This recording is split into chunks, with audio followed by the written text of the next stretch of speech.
오늘 은혜 받으실 하나님의 말씀은 히브리서 10장 37절에서 39절까지의 말씀입니다. 잠깐 후면 오시리가 오시리니 지체하지 아니하시리라. 나의 의인은 믿음으로 말미암아 살리라. 또한 뒤로 물러가면 내 마음이 그를 기뻐하지 아니하리라 하셨느니라. 우리는 뒤로 물러가 멸망할 자가 아니요 오직 영혼을 구원함에 이르는 믿음을 가진 자니라. 아멘.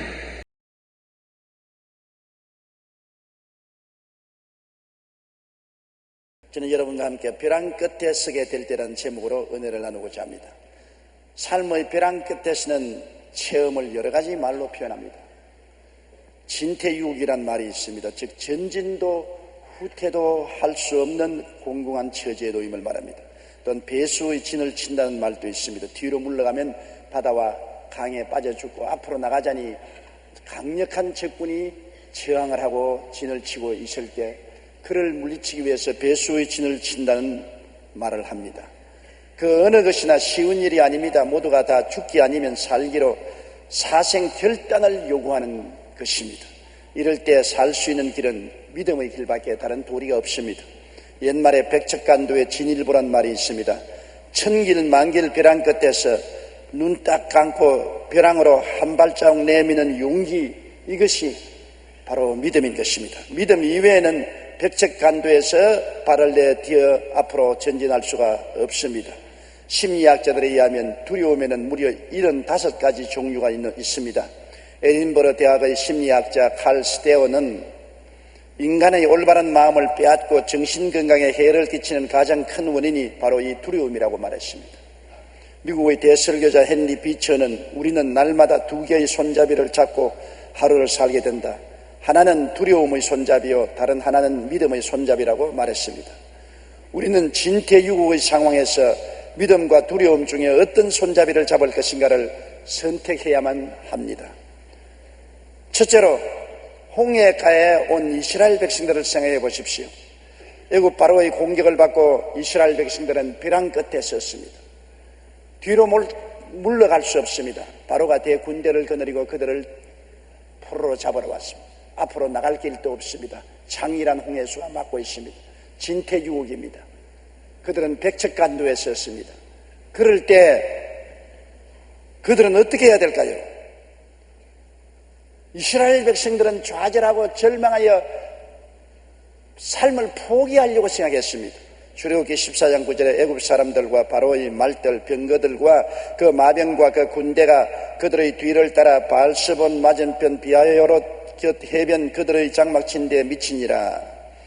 그래서 백척간도에서 진리를 보냐 인생을 포기하냐 선택의 길목에 섰습니다. 그 고노한 처지에서 이스라엘 백성은 원망과 탄식과 절망을 하게 된 것입니다. 출애굽기 14장 10절로 12절에 이스라엘 자손이 심히 두려워하여 야훼께 부르짖고 그들이 또 모세에게 이르되 애굽에 매장지가 없어서 당신이 우리를 이끌어내어 이 광야에서 죽게 하느냐 탄식했습니다. 이스라엘 백성은 바야흐로 애굽의 바로왕 앞에 두 손을 들고 항복할 처지에 놓였습니다. 어찌하여 당신이 우리를 애굽에서 이끌어내어 우리에게 이같이 하느냐?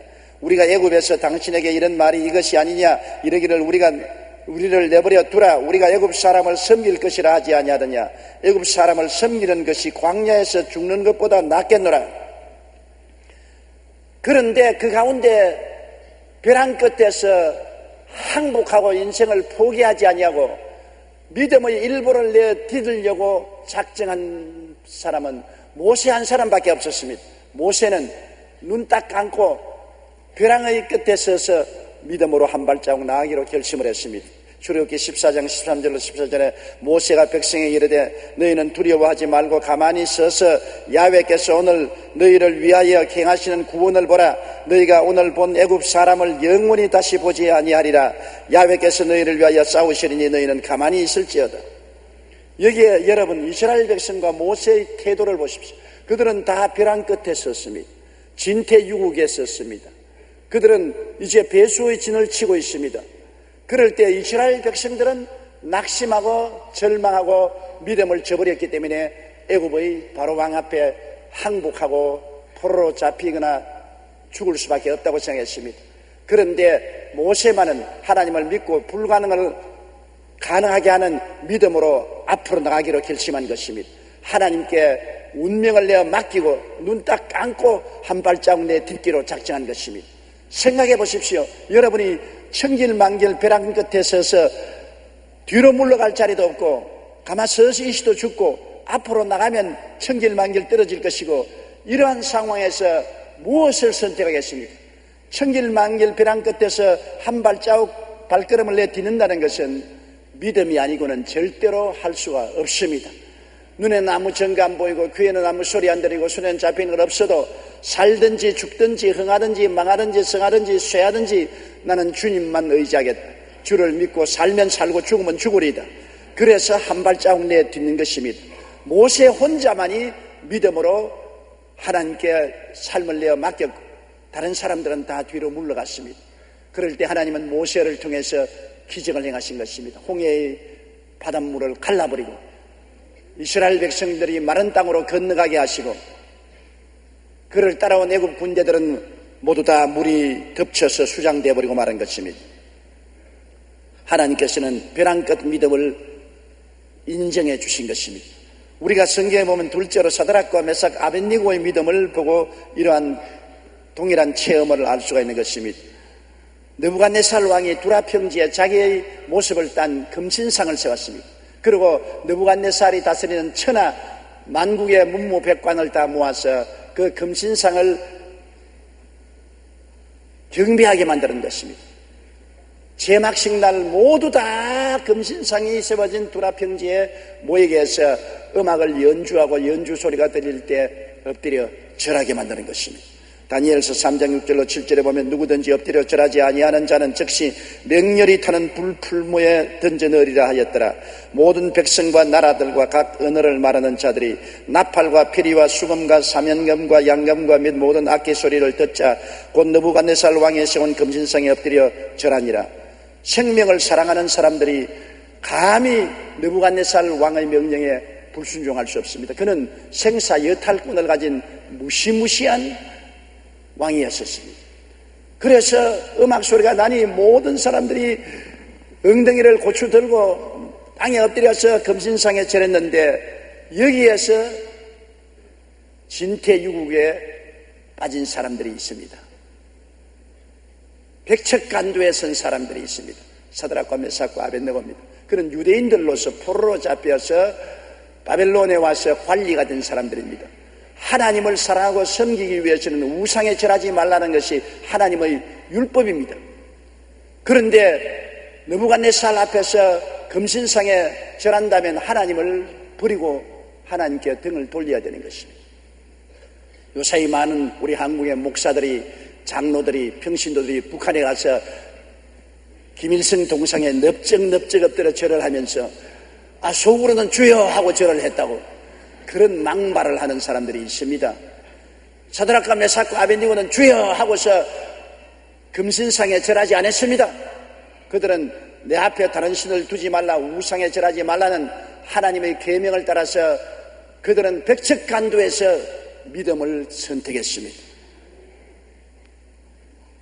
그러자 곧 참소를 당했습니다. 이를 본 사람들이 느부갓네살 왕에게 당신의 관리로 있는 사드락과 메삭과 아벳느고 유대인들이 모든 문무백관이 다 금신상에 절을 하는데 그들은 뻣뻣 서서 절하지 않았습니다. 이 말을 듣자 분도 막심한 느부갓네살이 사드락과 메삭과 아벳느고를 불러서 자기 앞에 세웠습니다. 그리고 다니엘서 3장 15절에 보면 이렇게 말했습니다.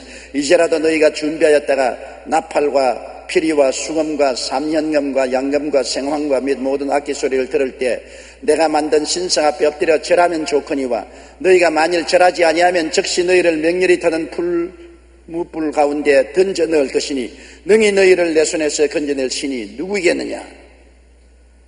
여기에서 사드락과 메삭과 아벳느고는 백척간두에 섰습니다. 왕의 명령을 듣고 금신상에 절하여 목숨을 건질 것이냐, 그렇지 않으면 왕의 명령을 거역하고 죽음을 택할 것이냐.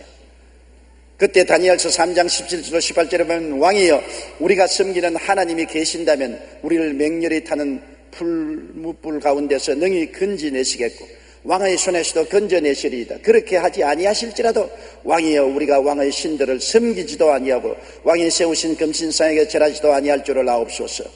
사드락과 메삭과 아벳느고는 진짜 신자였습니다. 타협하지 않았습니다.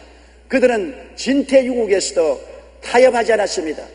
백척간도에서도 뒤로 물러가지 않고 죽으면 죽으리다고 믿음의 한 발자국을 내어 딛는 그러한 위대한 사람들이었습니다. 그들이 그와 같은 믿음을 선언하자 느부갓네살은 분도 막심하여 군대들을 명하여 풀무불을 7배나 뜨겁게 하고 그 속에 사드락과 메삭과 아벳느고를 결박해서 던져 넣으라고 했습니다. 얼마나 불길이 센지 사드락과 메삭과 아벳느고를 결박하여 덮어 넣은 같이 붉은 채 같은 군인들이 타 죽었습니다. 그런데 불 속에 던져진 사드락과 메삭과 아벳느고는 불타지 않았습니다. 성경에 보니 다니엘서 3장 25절에 내가 보니 결박되지 않은 네 사람이 불 가운데로 다니는데 상하지도 아니하였고 그 넷째의 모양은 신들의 아들과 같다. 그들이 불 속에 던져질 때 하나님의 아들 예수 그리스도가 나타나신 것입니다. 세 사람을 던졌는데 네 사람이 불 가운데 행합니다. 주님께서 나타나셔서 불의 세력을 멸하여 버린 것입니다. 그들을 묶어놓은 밧줄만 타버리고 그들은 불이 타지 않았습니다.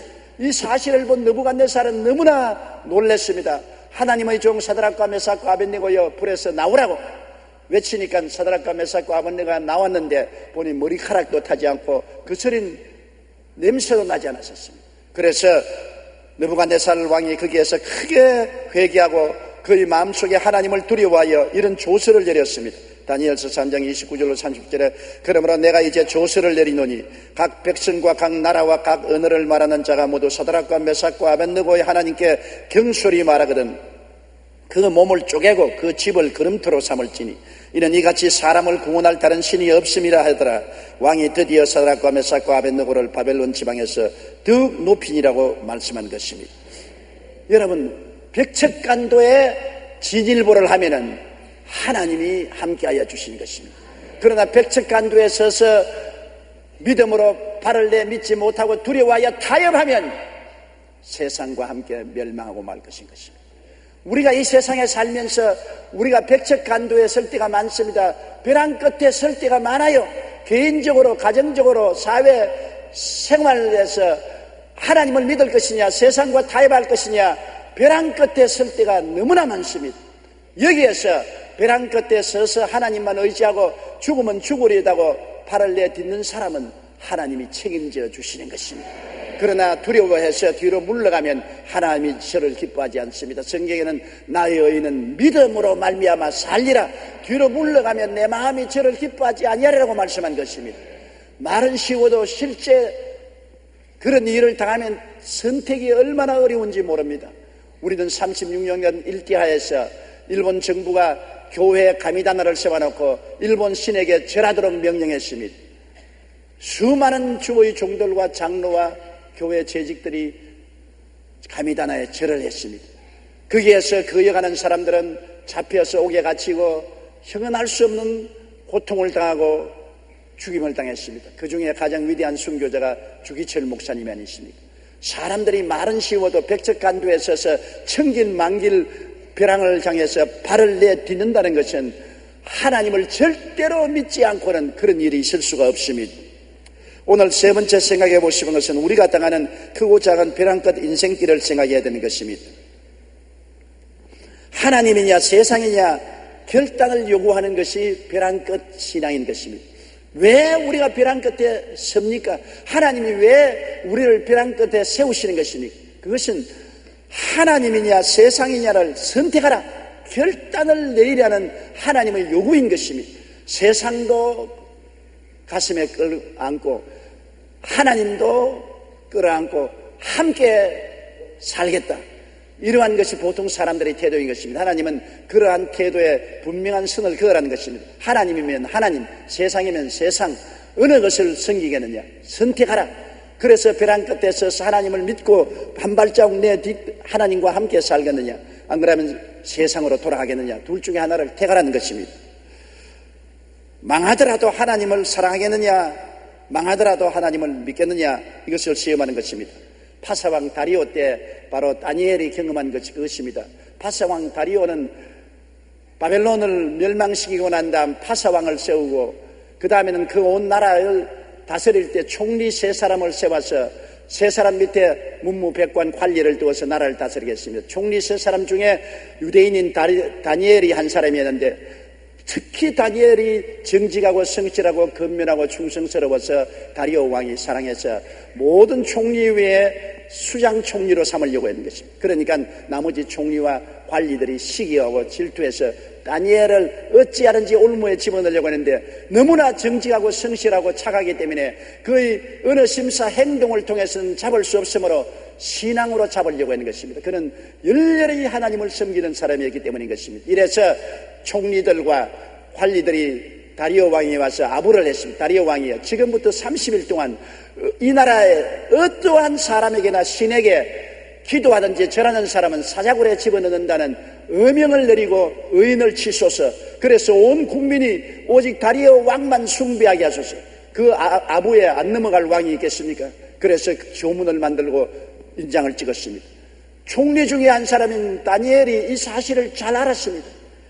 그가 이제 하나님께 기도하거나 하나님을 섬기면 30일 이내에 그 일을 하면은 사자굴 속에 들어갈 것 번연히 합니다. 선택의 기로에 섰습니다. 백척간도에 섰습니다. 하나님을 계속 믿고 예배드리고 섬길 것이냐, 그렇지 않으면 그가 타협해서 하나님을 섬기는 것을 중지할 것이냐, 어마어마한 결단에 도착하게 된 것입니다. 다니엘서 6장 10절에 다니엘이 조스의 왕의 도장이 찍힌 것을 알고도 자기 집에 돌아가서 윗방에 올라가 예루살렘으로 향한 창문을 열고 전에 하던 대로 하루 3번씩 무릎을 꿇고 기도하며 그의 하나님께 감사하였더라. 그 당시에는 감시 카메라가 없었기 때문에 눈 카메라를 사용했어요.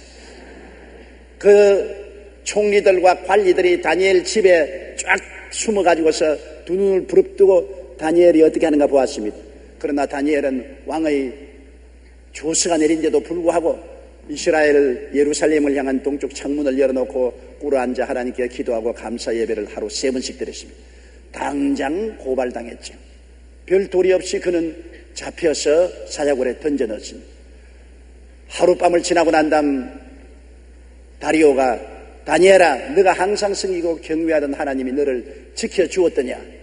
사자굴 속에서 대답이 왔습니다. 내가 항상 섬기는 하나님이 천사를 보내어서 사자 입을 막아 내가 상하지 않고 이 자리에 살아 있습니다. 이 사실이 내가 왕에게 아무도 해를 끼치지 않고 죄를 짓지 않았다는 증거입니다.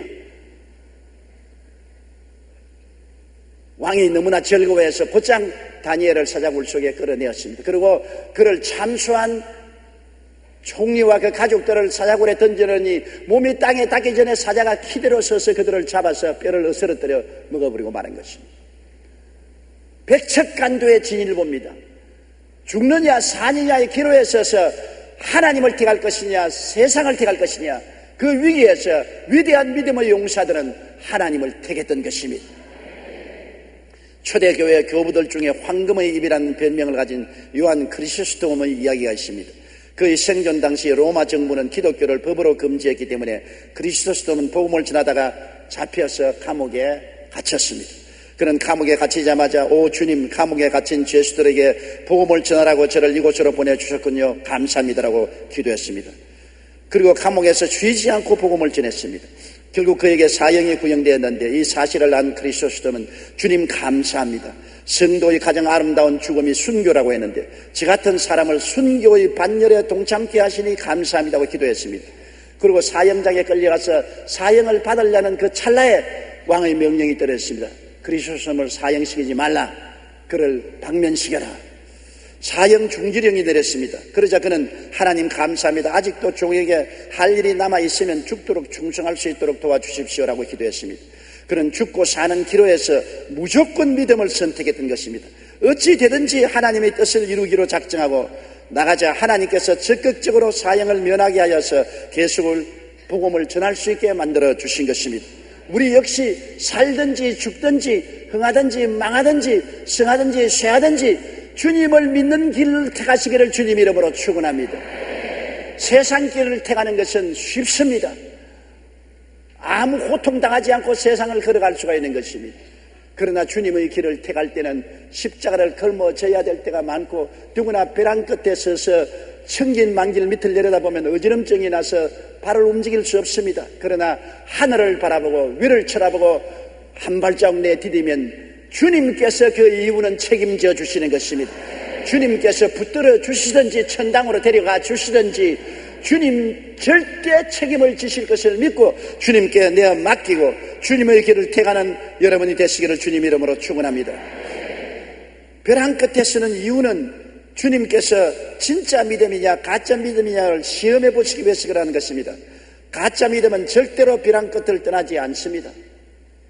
가짜 믿음을 가진 사람이 어떻게 감히 벼랑에서 한 발자국 내딛습니까? 진짜 믿음을 가진 사람, 하나님을 눈에 안 보이지만 눈에 보는 것까지 바라보고 믿는 사람은 하나님을 의지하고 주의 손을 잡고 벼랑 끝에서 발을 내딛지만은, 가짜 믿음은 그렇지 않습니다. 형식적이고 의식적으로 주를 믿은 사람은 그 자리에서 뒤로 물러서는 것입니다. 주님을 배반하는 것입니다. 아브라함이 75세까지 갈대아 우르에서 살았는데 75세에 영광의 하나님이 나타나서 아브라함아, 너 전토 친척 아비 집을 떠나 내가 네게 지시할 땅으로 가라. 벼랑 끝에 세웠습니다. 젊은 나이도 아닌 75살 나이에 전토 친척 아비 집을 떠나 빈손 들고 아내의 손만 잡고 내가 지시할 땅으로 가라.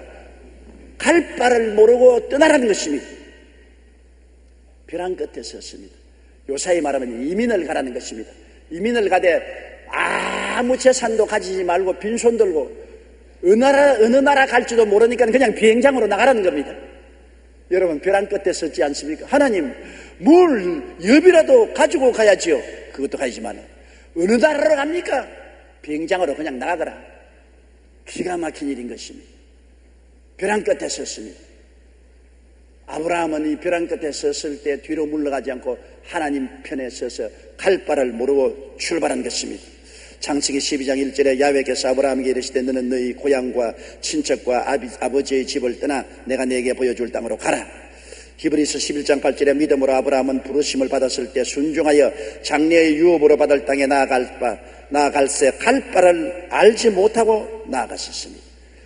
이런 것이 벼랑 끝 믿음에서 승리를 가져온다는 것입니다. 벼랑 끝에 섰을 때 믿음을 선택하여 눈에 나무 전가 안 보이고 귀에는 나무 소리 안 들리고 손에는 잡히는 것 없어도 주여 믿습니다. 주께서 내 길을 여시고 주님께서 나를 보호해 줄 줄 믿습니다. 그러고 나가는 신앙, 이것이 아브라함의 신앙이었습니다.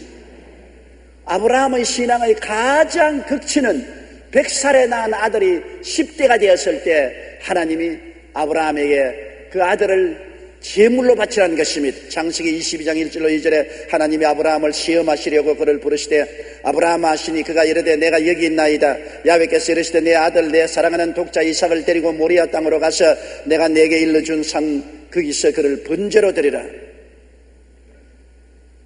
극단적인 시험입니다. 정말 벼랑 끝에 섰습니다. 100살에 낳은 아들 이삭, 눈에 넣어도 아프지 않은 사랑하는 아들, 10대의 귀한 아들을 모리아 산으로 데려가서 잡아 각을 떠서 장작불로 태워서 제물로 바쳐라.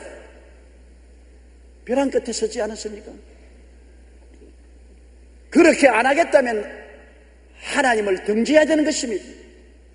그렇게 하겠다면 내 외아들을 잡아서 각을 떠서 태워 제물로 드려야 되는 것입니다. 진퇴유곡입니다. 앞으로 나갈 수도 없고 뒤로 물러갈 수도 없습니다. 벼랑 끝에 섰습니다.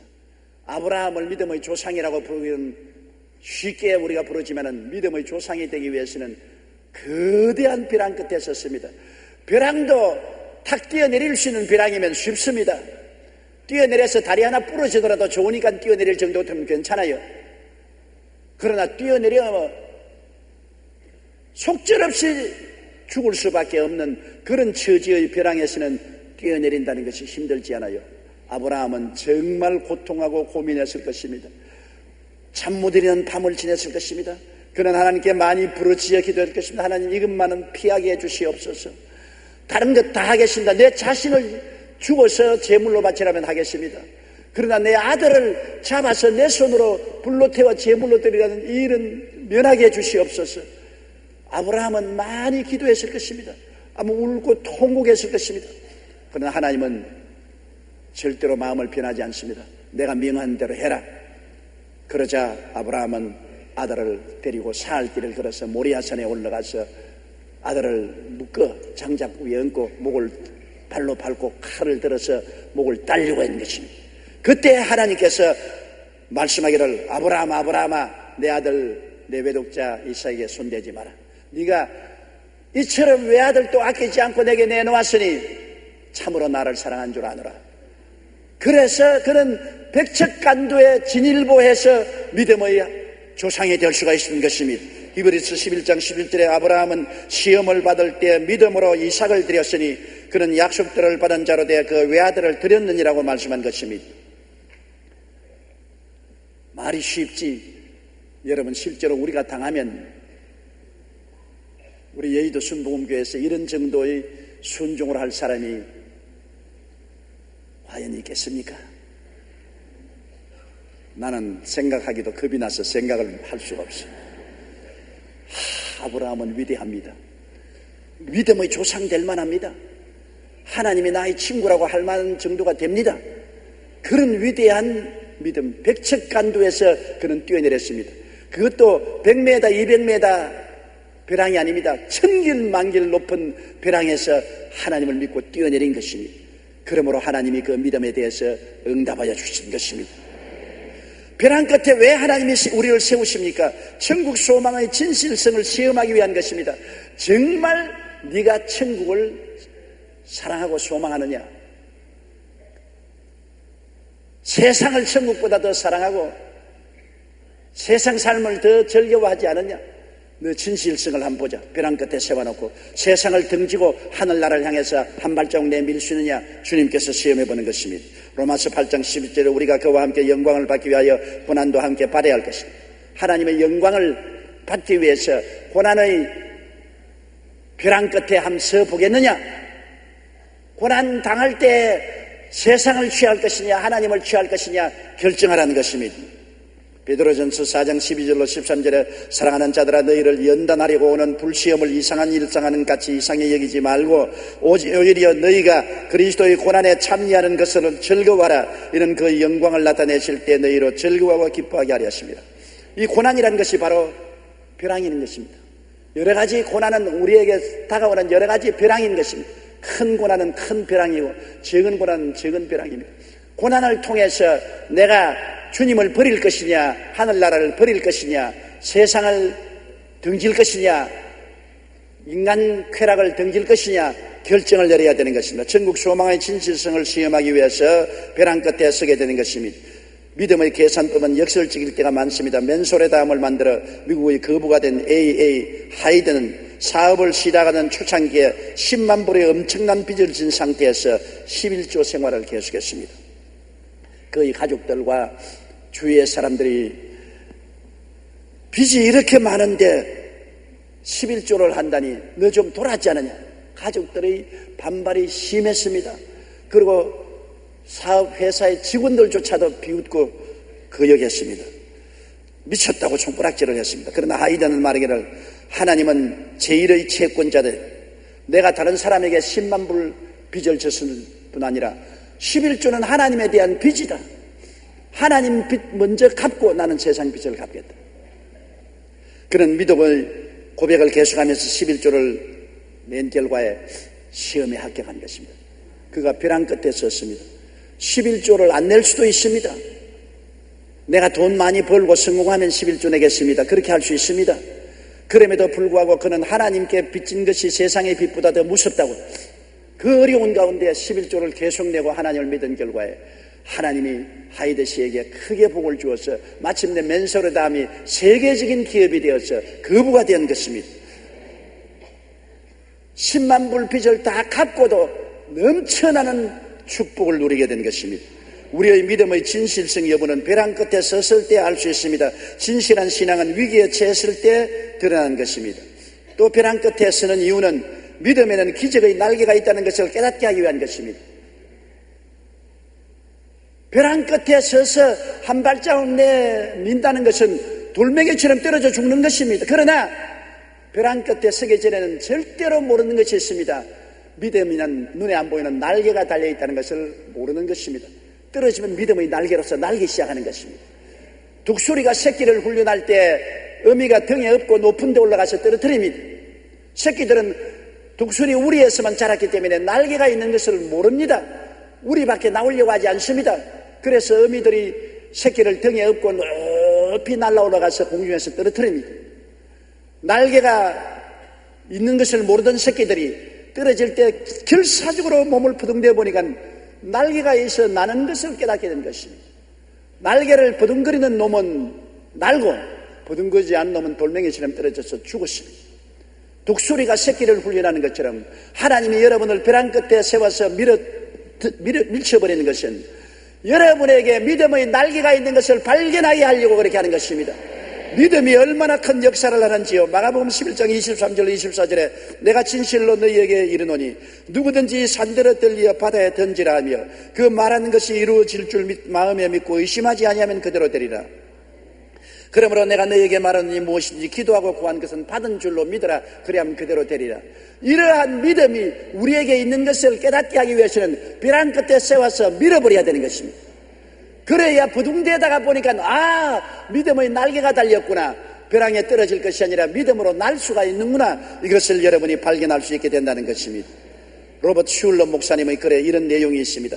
절벽 가까이로 나를 부르셔서 다가갔습니다. 절벽 끝에 더 가까이 오라고 하셔서 더 가까이 갔습니다. 그랬더니 절벽에서 겨우 발을 붙이고 서 있는 나를 절벽 아래로 밀어버리는 것이었습니다. 물론 나는 그 절벽 아래로 떨어졌습니다. 그런데 나는 그때까지 내가 날 수 있다는 것을 전혀 몰랐습니다. 그렇습니다. 하나님은 마치 어미 독수리가 새끼 독수리에게 하는 것처럼 우리를 훈련시킵니다. 이러한 훈련을 통해서 우리는 믿음의 기적의 날개가 있음을 깨달아 알 수가 있게 되는 것입니다.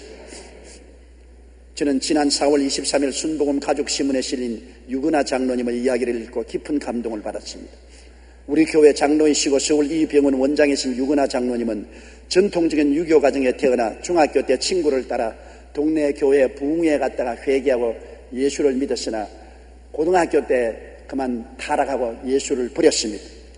그러다가 결혼하고 난 다음 사모님인 김희원 권사님의 전도를 받아 다시 교회에 출석하기 시작했습니다.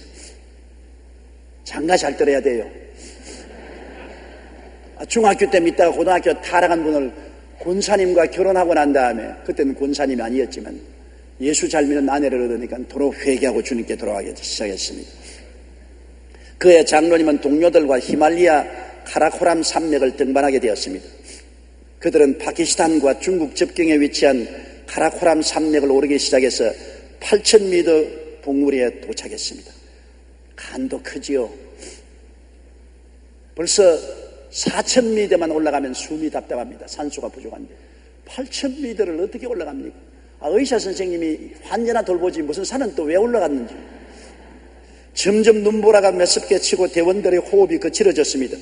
그런데 갑자기 앞에 가던 대원 한 사람이 벼랑에서 미끄러져서 천길만길 끝도 보이지 않는 나락으로 떨어져서 시체조차 살 수 없어 죽음을 당고 말았습니다. 벼랑 끝에서 동료의 죽음을 보았습니다. 장로님은 출발할 때 아내가 가방에 넣어주었던 작은 성경책을 꺼내 베이스 캠프에 돌아와서 추도 예배를 인도했습니다. 그러나 동료의 죽음 앞에 그들 모두는 얼마나 인간이 연약한 것을 느끼고 마음에 큰 충격을 받고 정신이 아뜨겠습니다. 인생은 언제고 벼랑 끝에 서면은 종말이 다가온다는 것을 느꼈습니다. 장로님 역시 창조주 하나님의 보호하심이 얼마나 필요한가를 절감하고 예수님을 섬기는 일이 가장 가치 있다는 것을 새삼 깨달았습니다. 벼랑 끝에 동료가 떨어져 죽는 것을 보고 인생이란 허무하기 짝이 없다. 결국엔 이렇게나 저렇게나 인간은 죽는다는 절감을 하고 하나님을 섬기는 일을 하겠다고 결심했습니다. 장로님은 인생의 터닝 포인트가 되었습니다. 등반에서 돌아온 장로님은 모든 일의 최우선을 하나님 섬기는 일에 집중했고 하루도 빠짐없이 가정 예배를 드렸습니다. 그러자 하나님은 축복하기 시작했습니다. 안과 전문의로 명성과 함께 물질도 부어주었습니다. 현재 르구나 장로님은 베트남, 필리핀, 아프리카, 케냐 등지로 의료 선교를 다닙니다. 선한 사람들을 통해 아프리카 케냐에 케어센터를 짓는 데도 동참했습니다. 무섭기로 소문난 마사이족을 찾아가 일요 봉사도 하고, 한국에서는 쪽방과 탑골 공원 노인들, 장애인들의 배단위 마을을 찾아다니며 정기적으로 진료하고 있습니다. 매년 한 차례씩은 우리 교회 선교대회에 참석하기 위해 오는 선교사님들에게 무료 건강검진을 베풀고 있습니다. 교회에 등한했던 한 청년이 인생의 벼랑 끝에 서는 경험을 통해 진정한 신앙인으로 변화되었던 것입니다. 진실한 신앙은 벼랑 끝 체험을 해야 이루어지는 것입니다. 벼랑 끝에 서 봐야 사느냐 죽느냐의 결단을 내리고 인생이 얼마나 허무하고 하나님을 섬기는 것이 얼마나 귀중한 것을 알게 되는 것입니다. 한때 예수님의 제자들은 벼랑 끝에서 다 도망을 쳤습니다. 겟세마네 동산에서 포박당할 위험에 처하자 예수님을 두고 다 도망을 쳤습니다.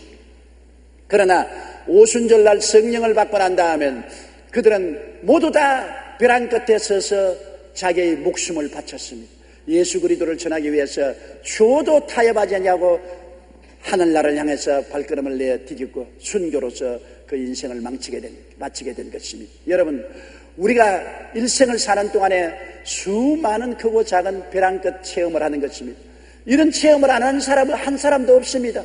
벼랑 끝에 서서야만 우리가 참으로 하나님을 발견하게 되고 신앙의 진실성이 증명되고 우리가 하나님을 정말 사랑하고 천국을 사랑하는 것이 증명되고 벼랑 끝에 서서야 비로소 나의 인생의 믿음이란 날개가 달려있다는 것을 발견하고 믿음으로 살 수 있는 은혜가 나타나기 시작하는 것입니다. 우리 고개 숙여 기도드리겠습니다. 사랑이 많으시고 거룩하신 우리 아버지 하나님, 우리는 크고 작은 벼랑을 맞이할 때가 너무나 많습니다. 벼랑 끝에 서서 뒤로 돌아가는 사람도 수없이 많고, 벼랑 끝에 서서 두려워하여 하나님을 버리는 사람도 많고, 벼랑 끝에 서서 신앙을 포기하는 사람도 많습니다. 내 아버지여, 크고 작은 벼랑 끝에 섰을 때 우리는 담대하여 하나님을 바라보고 살든지 죽든지 흥하든지 망하든지 성하든지 쇠하든지 하나님을 의지하고 믿음의 진일보를 하게 도와주시옵소서. 믿음으로 나아가서 우리의 믿음의 진실성을 증명하게 도와주시옵시고, 하나님을 사랑하는 진실성도 증명하게 도와주시옵시고, 천국을 사모하는 진실한 마음도 증명하게 도와주시옵시고, 벼랑 끝에 진일보함으로 벼랑 끝에서 날 수 있는 믿음이 있다는 것도 깨닫게 하여 주시옵소서. 아버지 하나님, 우리가 벼랑 끝 인생을 살 때 뒤로 물러가서 세상의 노예가 되는 형제 자매들이 한 사람도 없게 도와주옵소서. 예수님 이름으로 기도드리옵나이다. 아멘.